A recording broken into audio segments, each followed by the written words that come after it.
Well, good morning or good afternoon, wherever you are sitting, and welcome to our 6th mentorship session for the Southern District of ITE. This particular session will be on planning and implementing successful service projects. So just so you know, the session is being recorded and will be available for later viewing on the Southern District YouTube channel.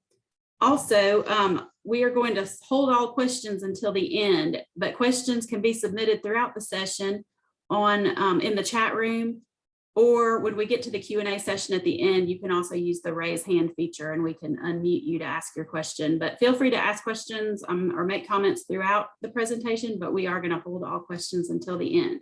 So with that, we will jump right in. So I'm going to go ahead and introduce our speakers for today. So first of all, my name is Becky Rogers. I'm going to be both a moderator and a panelist today. I'm a transportation engineer and planner in the state of Alabama. I work as a senior project manager in our Birmingham office. I'm a professional engineer and also have certifications as a transportation planner and a road safety professional. I'm currently the immediate past president of the Southern District of ITE. And as a part of that job, I'm the chair of the past president's committee. And our committee is hosting these mentorship sessions that we are doing. So moving on, we also have Laura Beth Yates. Laura Beth is a PE, a PTOE, and an RSP1. She's a transportation engineer in Kimley Horn's Birmingham office with over 10 years of experience in transportation design, safety, and operations. She has been involved in ITE since college at the University of Alabama, where she participated in the traffic bowl team and served as a student officer. She has continued to be involved in ITE throughout her professional career, serving on the Southern District Leadership Committee, assisting with both ALSITE and Southern District Traffic Bowl production, serving as ALSITE Service Projects Committee Chair, and serving as an officer in ALSITE, where she is currently the Vice President. We also have Dr. Stephanie Ivey, who is the Associate Dean for Research with the Herff College of Engineering and a professor with the Department of Civil Engineering at the University of Memphis. She directs the university's Southeast Transportation Workforce Center and the West Tennessee STEM Hub, and is Associate Director of the Division of Transportation and Logistics in the Center for Applied Earth Sciences and Engineering Research. Her technical research includes focus on journey to school in urban areas, transportation planning, particularly related to freight impacts, livability assessment in urban communities, and strategies to engage citizens in the transportation planning process. She has a strong record of STEM workforce and education research with special emphasis on transportation workforce development, partnerships between industry and academia, and increasing representation of women and underrepresented minorities in STEM. She is a member of the ITE Diversity and Inclusion Committee, the STEM Hub Committee, the American Society of Civil Engineers National Women's Week Discover E-Task Committee, and the TRB Standing Committee on Maintenance and Operations Personnel. She also serves on the Federal Reserve Bank of St. Louis Transportation Industry Council, the 10 Smart Board, and the Board of Directors for the Greater Memphis IT Council. So welcome, Dr. Ivey and Laura Beth. So just to introduce what we're talking about today, the Alabama section has been doing service projects as long as I can remember. And actually my first leadership role within the section was as service committee chair. In this role, we did a lot of service projects, and since then I've passed off the role to other people as I've moved through the officer ranks. But our chapter or our section has been extremely active. We do several service projects a year. When I became a district officer, especially last year when I was district president, it was brought to my attention that a lot of our sections were not doing service projects and maybe had done one or two in the past, and that was it. And so with that, I decided to initiate a district-wide service project where I encouraged all of the sections to do a distracted driving project, and we even provided some funding for that. Unfortunately, COVID came along and a lot of those projects were derailed, at least the initial scope of work for those projects, but several sections did bounce back and were able to complete a virtual project. And so I guess that whole initiative was a partial success. But with that, we do want to take today to share some examples of some things that we've done in our section in the hopes of inspiring other sections to do service projects. And then in addition to talking about ALSITE projects, Dr. Ivy's going to talk about STEM projects, especially what resources are available from ITE and things like that. So we're going to start with a poll question, or a couple of poll questions actually. So Meredith, you want to pull up the first poll question? All right, so this is just kind of to figure out who's on the phone. Or on the computer, I guess is the better word. And I know we've got kind of a small crowd today. We actually had quite a few more people sign up, so our poll questions probably won't be too accurate, but I don't see anybody voting.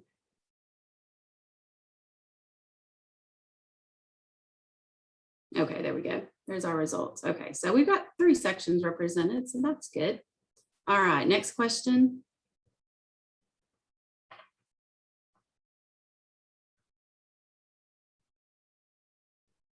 Hey, Becky, sorry, bear with me just a second. It went back to the original question. Okay.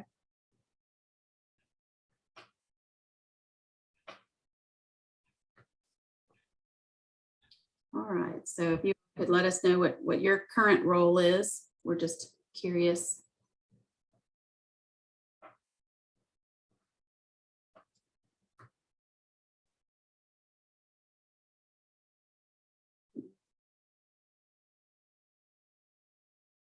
All right, if you want to go ahead and show the results. Okay.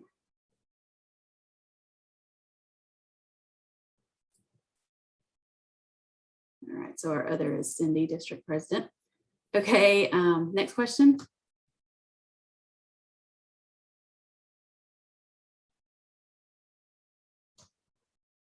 All right, so for our 3 sections that are on the phone, or I don't know why I keep saying that in the meeting.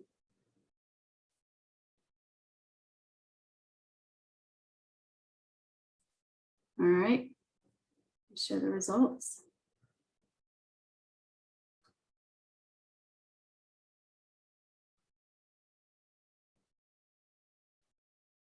Okay, so kind of a mixed bag there too. Okay, and last question for right now.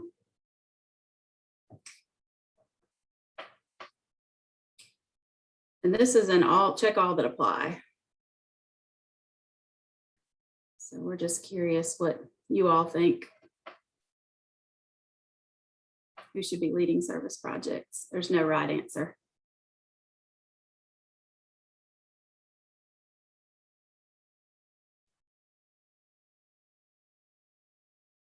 All right, go ahead and show the results for that one. All right, so it looks like most people think that it should be at the section level or the student chapter level. Interesting. Okay. All right, so what I'm going to do now is I'm going to share with you some of the projects that we did. I'm going to share my screen here really quick.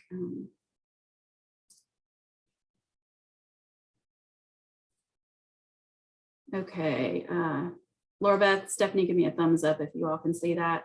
Okay, great.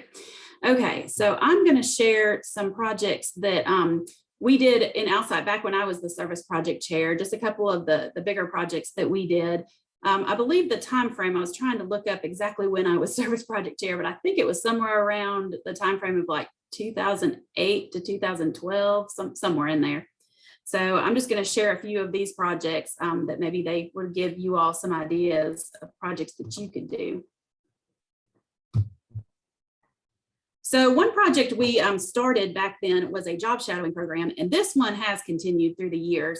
But basically, the intent is to pair college students, specifically our ITE student chapters, with practicing transportation professionals. It's a year-round program that's available throughout the state of Alabama. And we try to give them access to a variety of professions, including public sector, private sector, and even academic. So what we did at the beginning was we polled our membership to collect a list of volunteer mentors or people that were willing to be shadowed. And then we made a big list of all those people, where they were located, what kind of work they did. And then students could submit an application as shown in the slide. Basically, this was an online application that they could go in and send, and it basically collected their contact information, their areas of interest, geographic preferences, like where in the state they would like to shadow and any special accommodations they may need. And then we would pair the students with someone on our volunteer mentor list. And then once that was done, the service committee was kind of out of it, and the student and the mentor would work amongst themselves to schedule a time to do the job shadowing. And we had quite a few people do this, and it went really well. We got a lot of really positive feedback from this. I mean, it was a complete volunteer effort by our section members. But you know, the students seemed to like it. Another thing we did, and I'm not sure if this is still happening or not, but back then, at the beginning of each school year, we would send a letter to the student chapters, letting them know that this existed and explaining how that they could apply to participate in the program. So that's pretty much it for that one. Another project we did back then, I think most people know that the Southern District has leadership development materials that have been prepared. And so we did that within our section for our members, as did a lot of other sections. But then we took it a step further, and we did a project where we went to ALDOT and said we would like to offer leadership training using the Southern District materials to train ALDOT employees. So ALDOT identified a list of, I guess I'll say, students that they wanted to participate in the project. Basically, they selected some up and comers that they expected to advance into leadership positions. And so then a group of ALSITE employees, it was like a 2-day class, but we went in and actually taught these modules that are listed on this screen. So there's just a bunch of the topics that we taught them. And then beyond that, once the pilot project was done, it went so well that ALDOT identified additional people, and we went around the state and had our members teach the class twice in Montgomery, once in Birmingham, and once in Mobile in subsequent years. So here's a few pictures. On the left, you can see some of our members teaching modules. The classes were, you know, pretty small, between I think 10 to 15 people maybe. At the upper right here, you can see a picture of our pilot class. And then these other 4 pictures show the classes in Montgomery, Birmingham, and Mobile. But that was also a very successful project. And since that time, ALDOT has taken this program internally, and they've started a leadership academy. They're still using the materials with our permission. And you may remember a couple of years back, we even gave them an award at the district level for doing this program, but it continues to this day. ALSITE is not really involved anymore, but like I said, they, you know, the best form of flattery is for somebody else to take on what you've been doing. So the biggest project I think we did while I was service committee chair was a project called Saltines, which is an acronym for Saving Alabama Teens. And this was a project to, I guess, try to reduce the number of fatalities and accidents in teenage drivers. So we had 3 objectives for this project. We wanted to reduce injuries, fatalities in Alabama caused by distracted teen drivers. We wanted to educate Alabama teens, parents, and teachers about driving hazards. And then we wanted to develop and promote safe driving educational materials for distribution in Alabama communities. And you see the word Alabama in all 3 of these. We really wanted to target this to our state. And as you can see, this is our logo over here to the side that we use throughout the project. The main part of the project was producing a video for distribution among teenagers. And we partnered with a local high school film class. It just so happened that one of the girls in the class, her dad is a member of ALSITE, and so that was a connection to get into that class. But it was in one of the public schools, and we went in with them, and ALSITE actually wrote the script for the video and kind of mapped out what we wanted it to be. But then the teenagers, they acted in the video, they produced the video, they edited the video, so they did all that, and it turned out really well. And it's pretty long. I think it's like 12 minutes, so I'm not going to show it as a part of this. But if anyone's interested, we can make that available to you. In addition to making the video, of course, then we distributed the video. So we had lots of different ways that we did that to get it out into high schools, and it was used at future safe driving events, things like that. And then in addition to the video, we also produced this brochure that's shown on this slide. I know you can't read that, but the point was just so you could see, you know, how colorful it is, and that it was a brochure that was passed out again to students through high schools and through driver's ed classes and things like that. And then we also made a series of flyers that basically, one's like tips for teens, then there's a tips for parents, tips for adults who work with teens, and then a resource list that just points to a bunch of other websites that people can go to. For example, if they want to find a driving contract or information about graduated driver's license laws in our state, things like that. So there's a whole bunch of resources there. And then the last project that I'm going to talk about is the MUTCD Public Education Campaign. Right about the time, right before we did this project, the 2009 MUTCD had been produced, and our state pretty quickly began implementing some of the things that were new to this edition of the MUTCD. And we started noticing, you know, lines and markings and things like that appearing on our roadways, and heard people say they didn't know what they meant. So we identified, I think it was 8 to 9 different topics that we wanted to cover as far as public education. And we also created a list of outreach partners. So everything from the DMV to car dealerships to insurance companies, just all kinds of people, and identified partners at each of them that would help with distributing these posters. So basically, here's 3 of them here. We had one for shared bicycle lane markings, SHAROs. Those were pretty new back then. We also started noticing colored pavement in addition to your standard white and yellow. There was some red, green, blue. So this poster talks about what those mean. And then yield markings were new to our state at that time. So showing what the little triangles mean if you see those in the road. Unfortunately, this project these posters didn't quite get distributed as wide as we had hoped. There was a leadership change at the time, and I think there was some other things going on. And so they did get distributed some, but not quite to all the partners that we had originally identified. But with that, I'm going to turn it over to Laura Beth, and she is going to talk about some more recent projects that we have done in ALSITE. All right, thank you, Becky. I'm gonna see if I can share my screen real quick. Let's see.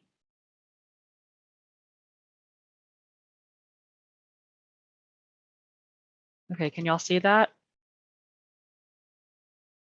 Okay, good. Sorry, I'm looking away from the camera because my screen that I've got everything on is over on this side, so I apologize. But yeah, so like Becky said, I'm the current service projects chair for ALSITE, and so I was going to run through just a few of the things that we've done while I've been involved in the committee, and then hopefully kind of explain, you know, how some of these work and what, you know, maybe give y'all some ideas that you might could take back to your own sections and implement. So the first thing that I want to talk about was going on, this partnership was going on when I first became the chair of the committee.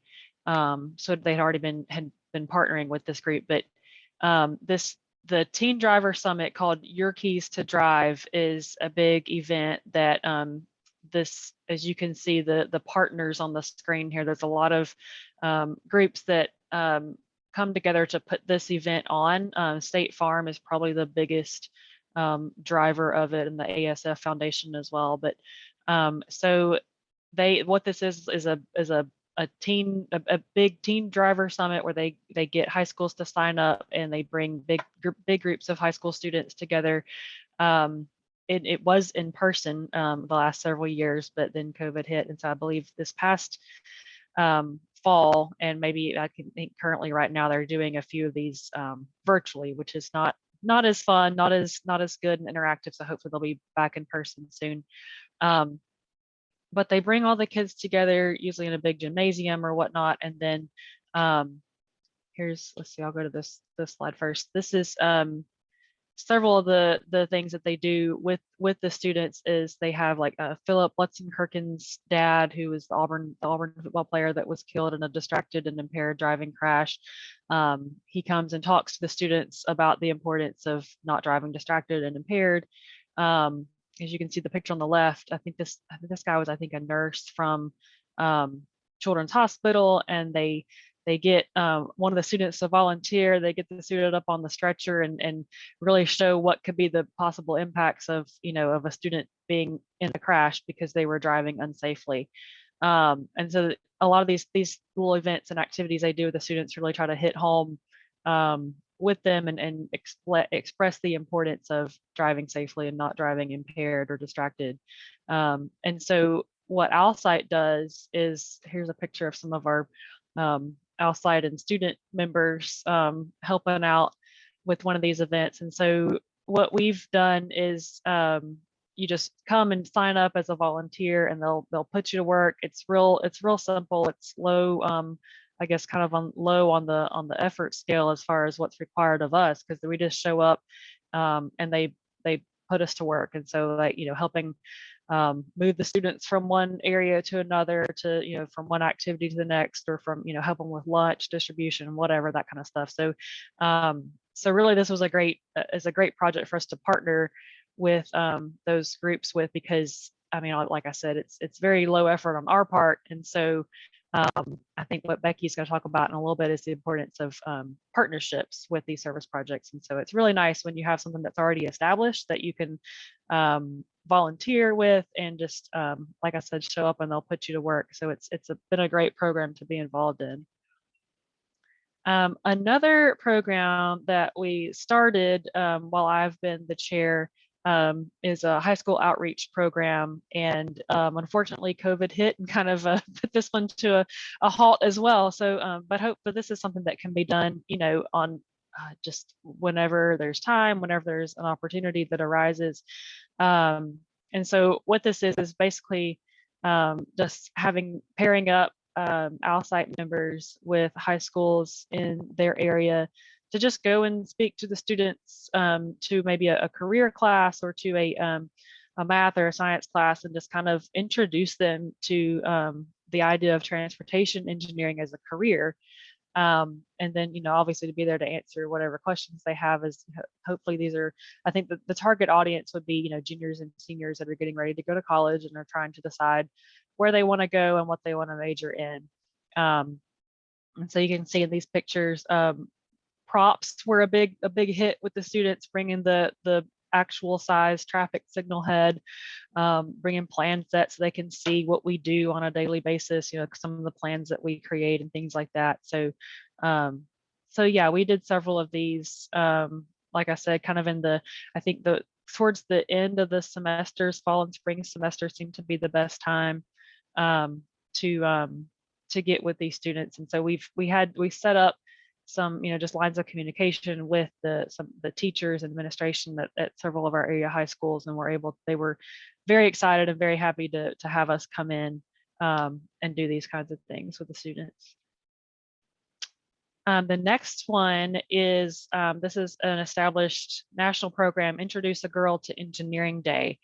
And the McWane Center in Birmingham, Alabama, which is a big hands-on interactive science center, they have been hosting for the last several years a big event on this day, which happens in February every year, where they have female engineering folks in the industry or in academia come in, maybe set up a booth, or set up some demonstrations, bring some pamphlets, things like that, to just kind of introduce a bunch of high school girls to the idea of becoming an engineer. And so schools sign up to bring their girls. They bring their, it's either usually math or science or engineering type classes so the girls are already at least halfway interested in the idea of engineering. And so so they bring them through, and it's really a neat opportunity. Just again, this is a good partnership opportunity because it's an established event, and ALSITE members just are able to sign up to volunteer and can come. And so it's a little bit more effort than the Your Keys to Drive, because you do have to bring things to set up, bring up a booth or a demonstration or something like that. But this is a really great event to get involved in. And I'm not familiar with what other cities or organizations are doing as far as this day goes in other parts of the Southeast, but sure, I would imagine there are other similar things like this going on. If Birmingham is doing it, I'm sure other cities are as well. So here's just a few other pictures of some of our ALSITE members participating in this event at the McLean Center. So one other thing that I was going to talk about is the career day presentations. I did not have a good photo for this one. Could not find anything, but I know that I've participated in some of these. So this can be like another kind of a low effort opportunity to participate. It could be for really any age students, primarily middle school, or I guess elementary school, middle school would be the ones where they have a career day. The thing I participated in was I think it was more of like a middle school age class. It was like a career and vocational class. It was introducing them to just the ideas of different careers. And so I was able to go in kind of like we did with the high schools, and like I showed the high school outreach slide earlier, and just present about what transportation professionals do on a day-to-day basis. So just another way to get involved in the schools in our communities. And let's see, so there we go. Last slide. So this is the last one I'm going to talk about, was what Becky had mentioned, the Southern District Service Project Initiative that she implemented when she was president, was the distracted driving project for all the sections to complete. And so our section, ALSITE, we were one of the ones that kind of had to change up a little bit midstream when COVID hit, but we ended up producing a distracted driving PSA video in partnership with our student chapters. And really the student chapters were just so great on this, especially the Auburn student chapter in particular. They just took this and ran with it, which was really awesome to see. And we had non-student ALSITE members participate as well, with helping with the script writing and just the organization of everything, getting everybody on the same page, and scheduling it out, because we had all 4 of our student chapters participate and create a segment of this video that we put together into one big, long, not long, it was about 3 minutes long PSA. So I can show, if Becky and I, we talked about this earlier, I can show just a little snippet of this video right now. If y'all can y'all see the blank video screen, Becky? Okay, I'll go ahead and show just a little bit of it. I hope that the sound is going to work. We'll see if that works. Can y'all hear it? Nope, can't hear it. Let's see if I can make that. Oops.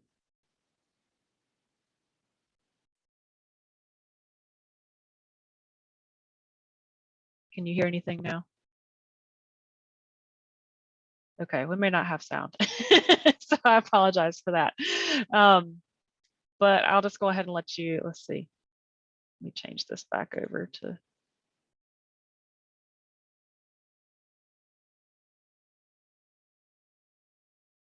So anyway, I can send out the link if you guys are interested in seeing this, but this is the video that we put together. Like I said, all the students participated and did their own little segment that we were able to put together all as one cohesive public service announcement. So it was a really fun thing to get to do and to see just the final product of it. So thank you, Becky, for that, putting that initiative together. That was ended up being really cool. So and with that, I'm going to stop sharing my screen and turn it back over to Becky. Okay, so now I'd like for Dr. Ivy to talk to us about some ITE STEM initiatives and some opportunities that we have with that. So go ahead. Sure. So let me share my screen. There we go.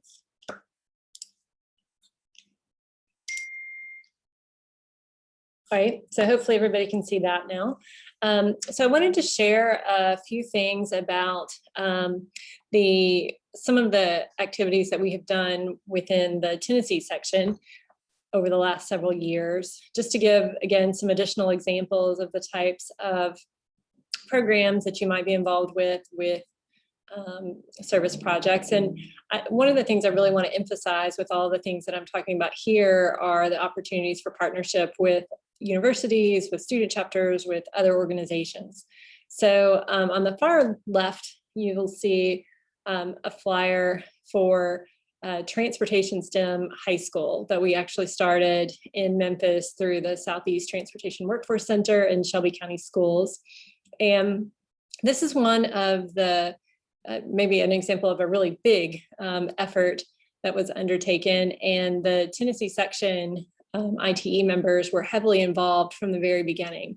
So we had ITE members that were part of sort of that initial steering committee that was thinking through what an academy like this might look like, talking through what some of the curriculum ought to include, thinking about how we could provide some really exceptional experiences for students that would give them really unique insight into transportation careers.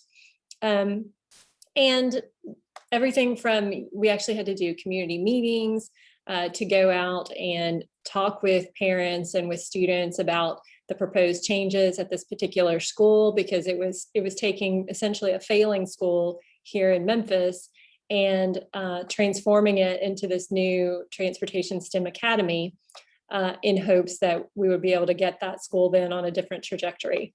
And so we had IT members that came in and did a whole series of community meetings where they talked with parents and shared information about transportation career paths and why an education like this would be of value for their students. And then once the school actually launched, they have been involved in everything from people coming in as speakers for events. So we have something called a CEO series that we do each month with the school, where we bring in leaders from transportation in a wide range of areas. So not just engineering, but a very broad range of transportation professions to talk about their career path and provide advice to students about how they could follow in their footsteps if they're interested. And so we've had quite a few ITE members who have been speakers for that. They've served as mentors for student projects, because all of the students at the T-STEM Academy actually have to work on Genius projects each quarter. And so they develop their own either product or research project or other type of idea, and then have to present it to a group of teachers and peers, and then also industry advisors. So we've had IT members that have been heavily involved in that as well. And then we do a summer program at the University of Memphis for the T-STEM students each year. We weren't able to do it during the pandemic, of course, but prior to that, we did it every year. And as part of that, we've had T-SITE members that have been either speakers in the program or have helped to arrange field trips for us to take the students on, and then they do tours. And have a bunch of people that come out and talk to the students. We've been able to do things like visit the T.TMC through that. But lots of different opportunities for students that T-SITE members have been heavily involved in from the very beginning. And when this began, we started with just a class of freshmen and then added a grade each year. And so it was 100 freshmen that started 4 years ago. The first graduating class was this past spring. And I'm really excited to share that this fall, there's actually 600 students enrolled in this school. And it's a very competitive process to get in terms of there's so much demand. They keep having to expand the number of students they can accept. And it's really a great program because it follows a STEM for all model. So it provides opportunities for students to follow lots of different pathways. So not just engineering, but a whole range of technical options.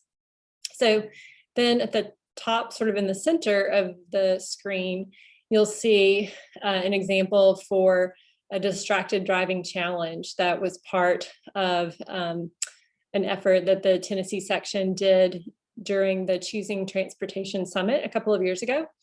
And this is a summit that we host in the spring each year at the University of Memphis, and it attracts industry professionals all over the region.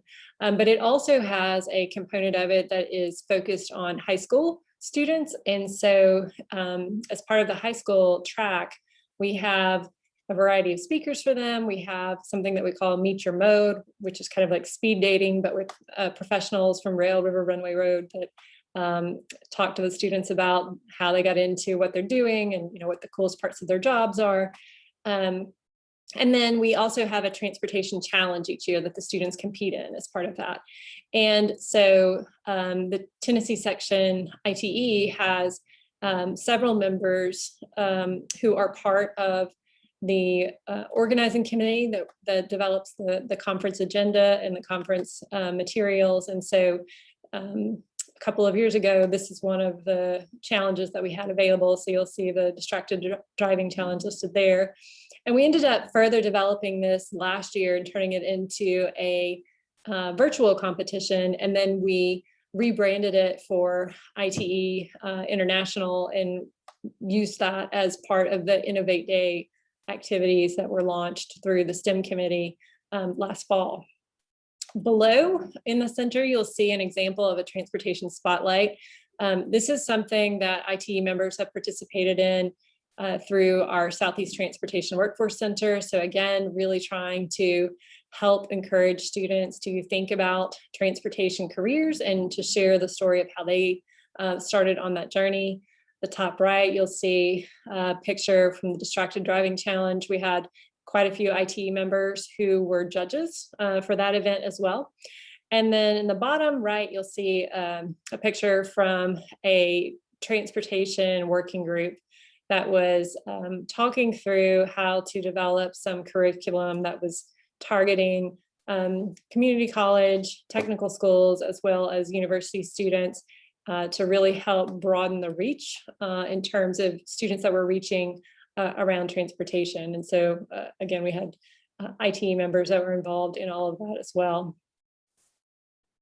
And so I think one of the most important aspects of all of those things that I mentioned, even those are really big projects that took multiple years, many millions of dollars. They were big, but they had huge impact, and it took lots and lots of partners. And so this was a way that ITE was able to really have a huge impact in our local community through some of those efforts. And then to raise awareness of T-SITE, with a lot of other organizations in the community as well. So I think some of the most, supportive partnerships that we have been able to develop are certainly through the ITE student chapters. So last year, they actually ran the Distracted Driving Challenge in the virtual version. And they're always, the ITE student chapter members are always heavily involved in all of those activities that I mentioned on that first slide. They also serve as STEM ambassadors at the T-STEM Academy and actually help directly in the classrooms as well. And then, so obviously universities and K-12 schools are other fantastic partners for projects like these, but other professional or community organizations as well. And so we have actually done several working groups that pulled together people from a wide range of professions within the transportation industry to talk about things like diversity and inclusion and look for best practices and how we might be able to share sort of across the board with one another to develop some solutions. So now I want to focus on some of the resources that are available through ITE. And these are some that the STEM committee that I'm part of has been developing over the last several years. So if you have not been to the website before, you need to check it out. There's tons of great stuff there that can help you be able to do STEM activities that you might be interested in without having to go through a whole lot of effort. So I think that's one of the great things about the ITE STEM resource page is that there's so much content there now that it really does make it easy for sections, districts to do events that really don't take a huge amount of time to prepare. So you're able to use things that have already been vetted and we know work. So with the image on the left shows the landing page when you go to the ITE website. And this is the first thing you'll see. So the resources are divided up by age group. So we start with pre-K and go all the way through high school. So depending on what age group you might be working with or speaking with, you can go to this page and identify whether there are some activities that would work well for the time that you have available, for the setting that you'll be in. We have both in-person type activities in these resources, as well as virtual options too. And then there are also additional lesson plans and resources that were not provided by our members, but that were vetted by our committee. So there's lots of different things that you can access there. There are also some really fantastic videos of women from ITE from all over the country that shared these last year as part of Engineers Week. And these are great little snippets about how they got involved in transportation and why they think it's such a fantastic career. So again, just another great resource there. And so I wanted to particularly mention the fact that Innovate Day is coming up again in November. So in case you have not heard of this, this is the National STEM Day. And so our ITE STEM committee each year comes up with some sort of initiative that we push out across the membership to try to help make it easier for sections or local chapters to be able to do some activities that they don't really have to develop everything from the ground up. So you'll see the example there. I just have a small shot. There's more stuff available, but there are quite a few activities that we're featuring for National STEM Day this year. And with all of these, it shares everything that you're going to need to know to be able to replicate this in whatever setting that you're in. So it not only tells you how much time it's going to take, it tells you all the materials that you're going to need. It provides some practical tips for actually implementing it, and some little don't forget this kind of thing when you're out there in the field with the students, because that certainly is helpful, particularly if it's a district maybe that doesn't have a lot of experience with this, or even if you do, but you want to be able to add more activities to your plate. This is an easy way to do it. So we are encouraging everyone to think about how you can do something as part of the Innovate Day event. So it doesn't have to be something that you do on November 8th, but just sometime in November. So definitely check this out. And if you have questions, you can reach out to us on the STEM committee. We're happy to help and provide any additional resources that we might have. The other thing I wanted to mention before I finish is that there are also some training workshops that are now available on the website as well. So we did a webinar a couple of weeks ago for STEM outreach. And so it was led by several different members of our committee. And so there are all types of different content areas on that, everything from sort of best practices for implementation and engagement, but also some very specific advice depending on the age level that you're working with. So in any case, you can also access the videos and the resources from that webinar on the ITE STEM Committee's webpage. So with that, I will turn things back over to Becky. All right, thank you. So I'm going to share just a few more quick slides. Back to that. Okay, you see that? All right, so really quick, we've just put together a quick list of service projects, just some ideas, things that have worked for us in the past. And we put them in three categories: easy implementation, moderate implementation, and I guess more complex implementation.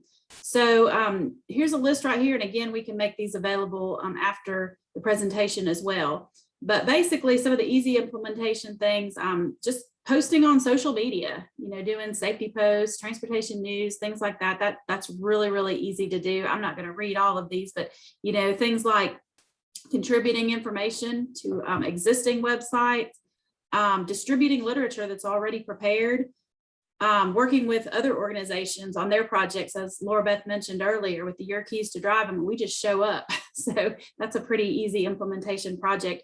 And then for STEM, what Stephanie was talking about, using resources that are already prepared to do a project. On the moderate implementation, again, a lot of these do involve some partnerships, but bicycle safety events. We did a project years back. This was actually before my time, but it was a car seat safety check where we partnered with a fire station, and people could pull up and get their car seats checked. And basically ITE members just helped check people in, entertain children while their parents were getting their car seats checked out to make sure they were installed correctly, things like that. It was a pretty fun project from what I've heard. Career day presentations, the job shadowing program I talked about. One thing we've done with ALSITE is set up a speakers bureau. So for different events, we've got people that already have presentations they've made in the past that, they could go and give for various events. And then again, for the STEM outreach, developing a new challenger activity with partners. And then some more complex implementation, some of these projects we talked about, like these are more like training type things where you might have to develop materials, although the leadership training, the materials are already developed. I know we're working currently on a traffic 101 course, both at the district level and at our section level. Other kinds of training, transportation ethics. I talked about that MUTCD public education campaign. That's something that, there's a new version supposedly coming out soon. So there may be more opportunities to develop materials for that. PSAs, public service announcements, those require a good bit of effort, but are very effective. Developing any sort of materials, whether it be safe driving or something else. And then for the STEM outreach, supporting development of a new transportation focused summer or academic year program, again with partners. So that just gives you some ideas of projects at various levels. So with that, unshare. I'm going to go ahead and open it up for questions. We've had a few come in through the chat room. If anybody else has questions, please ask them. And then I have a few pre-prepared questions too that we can discuss, but we'll start with the ones that are in the chat room. I think the first ones I saw kind of were about my first presentation. Any idea how many people actually participated? I believe we're talking about the job shadowing program there. I really do not know. I don't think we ever really tracked that. We probably should have, but back then we were just so excited to be doing something that I don't think we tracked it. But over the years, there have been quite a few. How many hours and days were people shadowed? That kind of depended on each individual arrangement. I told you that the mentor and the student would work together to set that up. So some people did it for half a day. Some people did it for a full day. I don't think anyone did it for longer than a day, but it kind of depended on whatever they decided to do. We left that completely up to them. Who developed the Saltines logo? I honestly do not remember. I'm sure it was some sort of competition among the section. I don't believe it was a student thing. I think we actually had somebody in the section do it, but I think we had some sort of competition. Laura Beth, I don't know if you were around for that or not. I don't think so. That was kind of before my time. Okay. Yeah, I honestly don't remember. I could probably go back and figure that out, but off the top of my head, I'm really not sure. Stephanie, I believe this question is for you. Any follow-up on the graduates as to what they are doing now, like what kind of majors? Yay, I'm glad you asked that. So there were about 80 students that graduated in this first class. And so we're trying our best to track them all. But right now I can tell you that about 20 of them ended up at the University of Memphis, and we've got 6 in engineering, which is super cool. And then several of them I've actually hired. They're now part of our STEM ambassador team. And so now they're going back to the T-STEM Academy and serving as STEM ambassadors. Just like the students did when they were there. So, I think that's really exciting to see. So we're thrilled with how this first group has turned out and what they're doing. So, and, the other thing I was going to share, so I mentioned, I think there's about 20 that are here at the university. more than half are in STEM majors. Wow, that's awesome. Okay, Laura Beth, I'm going to throw this one to you. Making connections with high schools. Did you do cold calls or personal connections? Yeah, so we did not do any cold calls that I recall. We prepared a little flyer to distribute to whoever we were contacting at each high school, just to explain who we were and what we wanted to do and what we were available to, when we would be available to come in and speak to their classes or whatnot. But we tried to pair up ALSITE members with schools in their areas. And so really whoever had a connection with a school that they're, like I reached out to Brookwood High School because it's in my community. It's near, I know people that I know some students that go to school there and their parents and that that teach there and that kind of thing. And so, so I think just having that a personal connection to the school that you're reaching out to was really helpful. So hopefully, kind of if it's somebody in the north part of the state, have them reach out to those high schools in the north part of the state and in that area. I think that really makes a difference. And then have them, send send an email with the flyer, explaining what, who they are and what they want to do. And that really helped a lot more than just making cold calls. And I'll add something there too. So if you just don't have any connections, one thing that you can take a look at is Stemx. Because this is a national STEM network for K-12. And so you may be able to find points of contact in your community that way, or at least for your state, and then kind of work from there. So we in Tennessee have something called the Tennessee STEM Innovation Network that's part of Stemx. And so there are actually hubs all across our state. And then there's one here in Memphis, or centered in Memphis, but for the southwestern part of Tennessee. So that's another way to make connections, because they have an outreach mission, and then they have that personal contact and point of connection with K-12 teachers. Okay. These next couple of questions, I'm just going to open up to any of the three of us who want to answer. But we talked about at ALSITE, we have a service project committee that kind of takes the lead on finding projects and implementing them. And then the rest of the membership then participates as the projects are planned. But in your opinion, who should lead service projects? Should it be a committee? Should it be the officer's responsibility, volunteers, all of the above? What are your thoughts on that? And anyone can jump in. I think just whatever works best, for each section is totally fine. Like Becky said, it works well for us to have a committee at ALSITE, but which the committee is comprised of volunteers. So, and then also the officers, like sometimes, like I'm also an officer, but the committee chair. So also the officers are definitely involved and that kind of thing. But I feel like it just depends on whatever works best for each section. So it could be a combination of any of them. I agree. And I think it comes down to who's really passionate about it and who's really interested in doing it. And, I think, again, the student chapters are a great resource there, because they typically have a very outreach focused mission. And so, they're a great source for partnerships, particularly if, maybe you only have a couple of people that are interested within the section at first. That's a great way to kind of build that team out and get started. Mm-hmm. How do you engage members to participate in service projects? And I can start with this one, at least from my experience, just the excitement. I mean, once we get, a lot of it's just promoting it and building up, what we have planned. We did a project years back that wasn't even transportation related. It was just going to Habitat for Humanity and helping build a house for the day.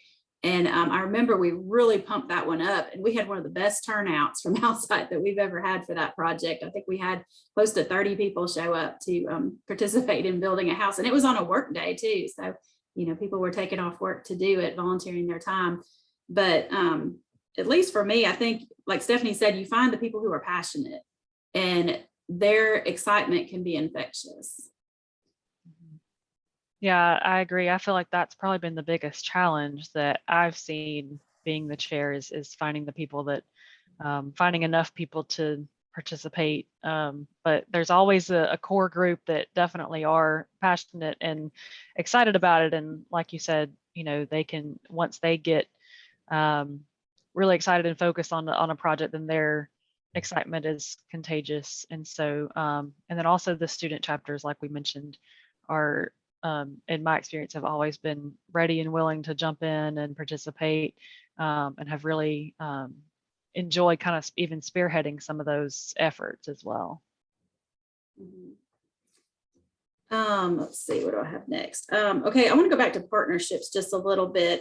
How to find partnerships. I know that for schools, Stephanie gave us a resource to go possibly find schools, but as far as other organizations, things like that, I can say when we started doing some of our safe driving stuff, it all started with Google searches.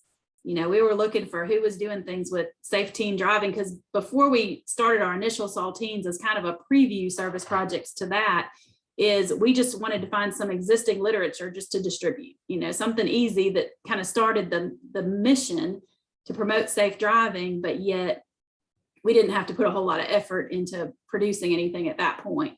And so again, that just started with a Google search and finding out what was out there. And that ended up discovering an organization that has been a great partner for us over the years. Does anyone else have anything as far as how to find partnerships or contacts? Okay, let's see. How does ALSITE select their project? Well, from my experience, it's kind of a brainstorming effort amongst the service project committee. Laura Beth, I don't know, is that still how it's getting done? And some of them are Yes. too.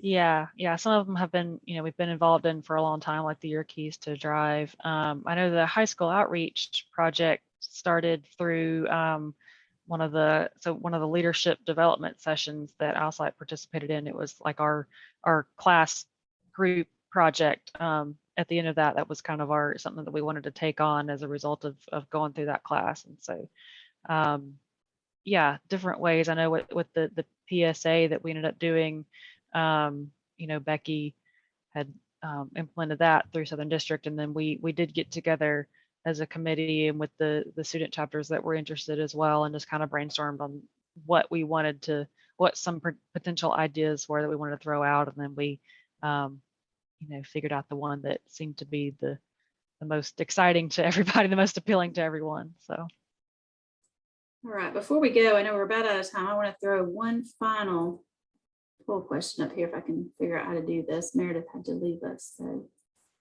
okay, can you see that? So okay, there we go. So if you all could participate in this final poll question.